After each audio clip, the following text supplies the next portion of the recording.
$65 billion we are normally taking in our pockets and overseas. Last 12 months, we haven't done that. Let's talk about where people are spending it. Stick with us. Tune in. Stay in a couple of minutes. I'll tell you all about it.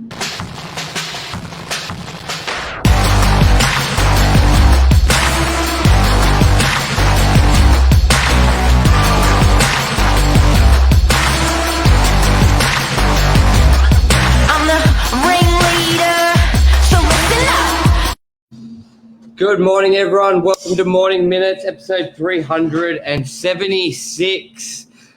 Tourism sector, Aussies love it. Mark, let's talk about it. We always bring up the transfer of energy, the transfer of money, basically. And I saw a really good stat the other day, which basically said Aussie spend $65 billion per year in overseas travel. And due to COVID, that wasn't spent last year. It probably won't be spent next year. So what does that mean for the property market? Because I sort of said off air to you, Mark, that I reckon Aussies love travel and buying property. A lot of the time, someone in their 20s will say, no, I'm not going to buy the property because I'm going to go traveling. Or I'm not going to go traveling because I'm going to buy a property. They're pretty closely linked. And when you have $65 billion not going on travel, I don't believe the money's just going to sit in people's bank accounts. They're going to get active with it. Yeah, and look, I think it's something that we also brought up was that money is not going out, but that money is not coming in. So there's a bit of wealth that's not being brought into the country from other people that are travelling into Australia, but this year, different to any other years, is sure Australians would normally spend $60 billion outside of Australia, but people have probably got a little bit more than that because their people's biggest cost base is interest on their home. So, traditionally in the years that have passed, people have been paying a 4% or a 6% interest rate. Those interest rates are less than a half. Now, that money is going to be either paying down their mortgage or going somewhere else.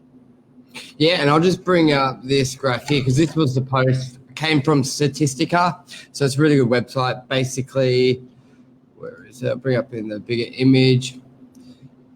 Hide all 64.9 billion 2020, 2019 62.3.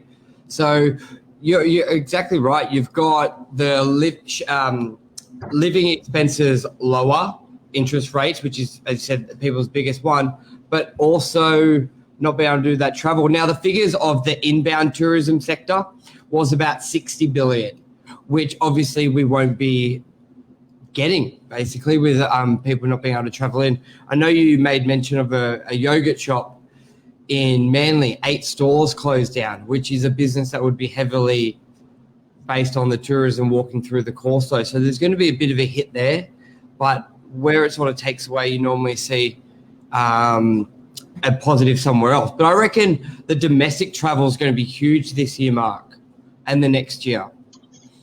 You know what, guys? I've said it from the beginning, Bert, you can vouch for me. I've always said that money doesn't get burnt or buried. It's like energy. It is impossible to stop energy. It simply gets transferred, sometimes transferred in a different way. So I think and I said that right at the beginning of COVID, and I think what we've all learned is, where it's come out of one sector, it's gone into another sector.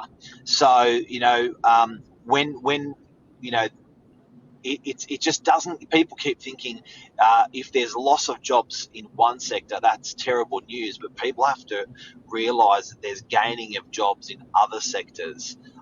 Small scale example, Angela from our office, travel agent, 8 years in travel, great travel agent, left travel to become now a property manager. She chose a different industry. She chose a different career.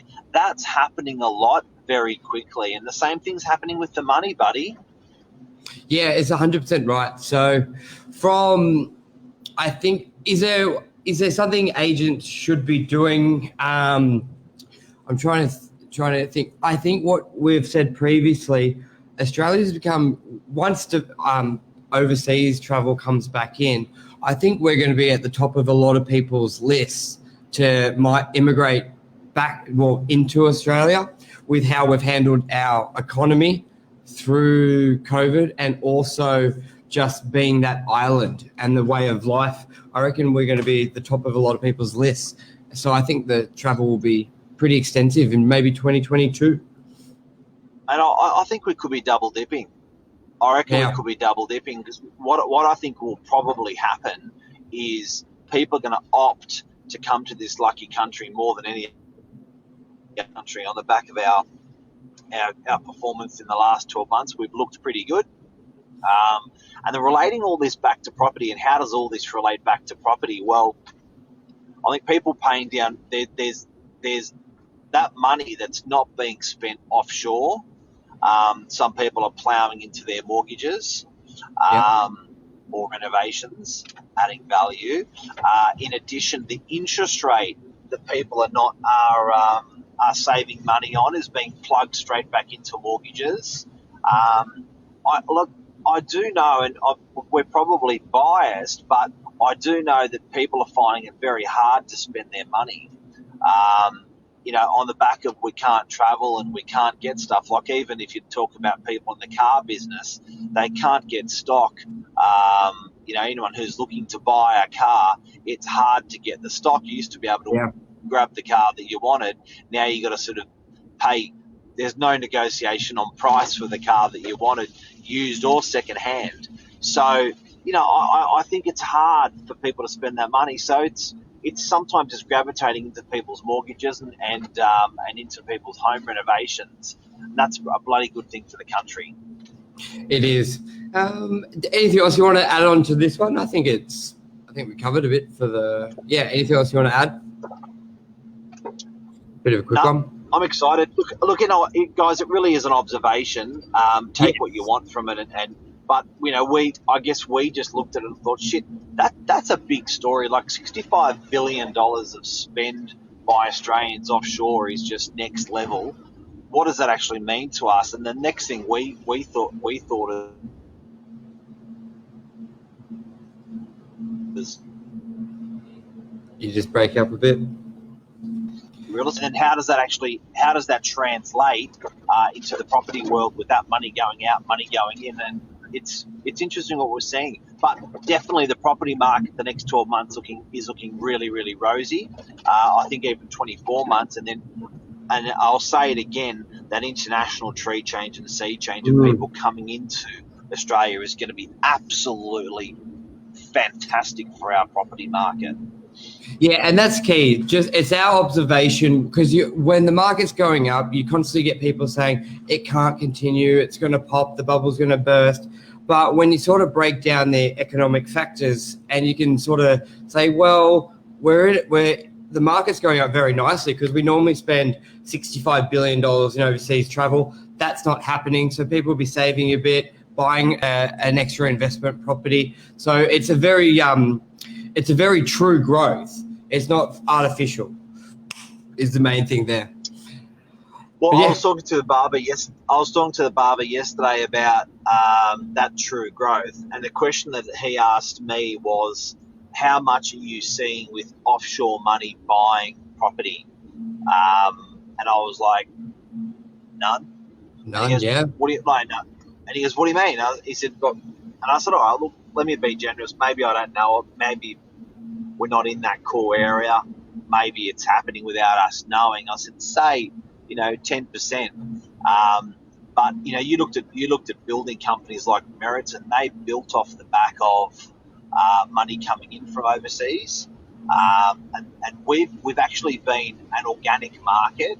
We've actually been a domestic market probably for about 3 years now. Because Michael, do you remember I talked about the dip? You and I did a series on the dip in 2019.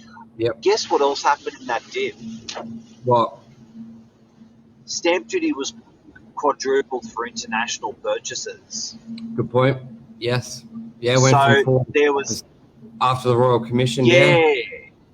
Yeah. So, on the back of the Royal Commission and on the back of stamp duty, because for anyone who may not know who's watching, if you paid someone coming from overseas, if they bought something for $1 million, stamp duty would have been $40,000 today.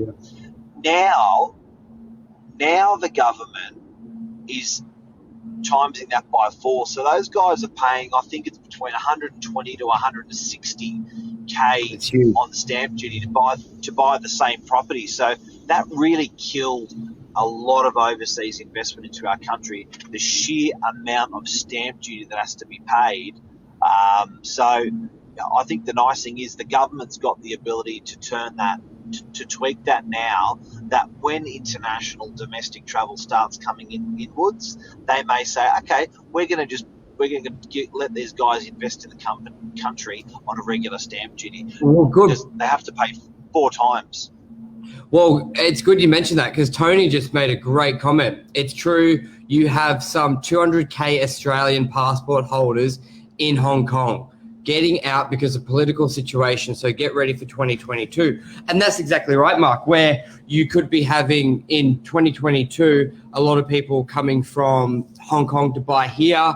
The government may say, hey, we need a bit of a bump. Let's reduce the 12% down to 6%, 4%, encourage the money coming into Australia. So that's a good point. I'd love to see more stats of that in each country. I reckon it'd be pretty insane how many Tony's mentioned 200,000 people.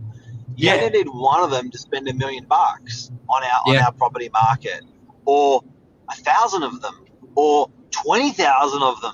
But 200,000, that makes a big dent in our economy. So that wave, guys and girls, of yes, there's money not going out, that Australians aren't 65 billion not going out.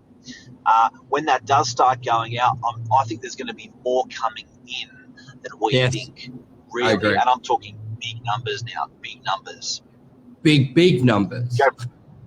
Go big. Big. Go property. That's a wrap. Thanks, Tony, for jumping on. Mark, speak soon. Ciao, everybody. See you guys. Thanks, Tony. See you a lot, Mark.